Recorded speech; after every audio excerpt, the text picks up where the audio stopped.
लिख सकते हो। अगर आप इन टर्म्स ऑफ रिएक्टेंट लिखते हो तो यहाँ पे आपको लेना पड़ेगा नेगेटिव साइन। अगर आप ले रहे हो इन टर्म्स ऑफ प्रोडक्ट तो अब लेना पड़ेगा आपको पॉजिटिव साइन। बट जो दोनों की वैल्यू जो है वो दोनों इक्वल है। इसको समझने के लिए मान लीजिए मैं एक एग्जांपल ले रहा हूँ आपके पास। मान लीजिए मेरे पास एक सिस्टम है जिसके अंदर कोई ये 6 मॉलिक्यूल्स हैं ए के। 6 मॉलिक्यूल्स ऑफ ए हैं इस सिस्टम में at time t equals to 0 second means अभी रिएक्शन को मैंने किसी तरह से कोई स्टार्ट नहीं किया। ए के कितने मॉलिक्यूल्स मैं ले रहा हूँ 6। इस वक्त जो बी के मॉलिक्यूल इसमें होंगे वो होंगे 0, क्योंकि अभी रिएक्शन मैंने स्टार्ट नहीं किया। मैं फिर से कह रहा हूँ कि बी के कोई मॉलिक्यूल्स नहीं होंगे। मान लीजिए कुछ टाइम निकल जाता है 2 सेकेंड। 2 सेकेंड निकलने के बाद क्या होगा, इस सिस्टम में कुछ ए के मॉलिक्यूल्स चेंज होके बी में कन्वर्ट हो जाएंगे। मान लीजिए इसमें से कोई 2 मॉलिक्यूल जो है, ये 2 मॉलिक्यूल बी में कन्वर्ट हो गए। इसका मतलब क्या है कि ए के मॉलिक्यूल जो अब रह गए वो है 4, बी के मॉलिक्यूल वो आगे 2। अगर मैंने रेट ऑफ रिएक्शन लिखना है, मैं क्या करता हूँ, पहले इन टर्म्स ऑफ लेता हूँ रिएक्टेंट।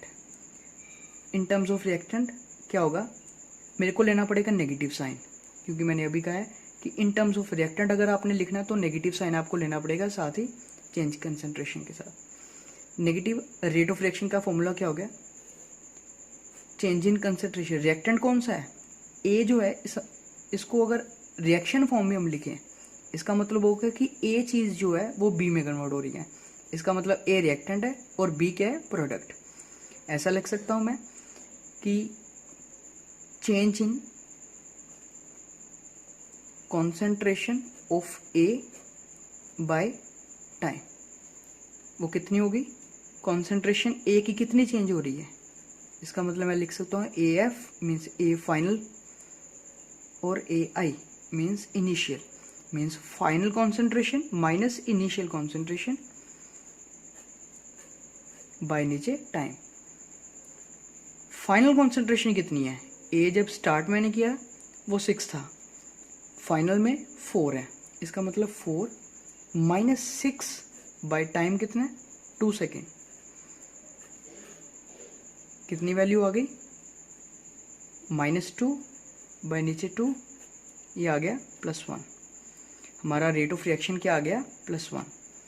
अगर ये तो मैंने निकाला इन टर्म्स ऑफ रिएक्टेंट, अगर मैं निकालता हूँ इन टर्म्स ऑफ प्रोडक्ट, प्रोडक्ट की फॉर्म में क्या आएगा, प्लस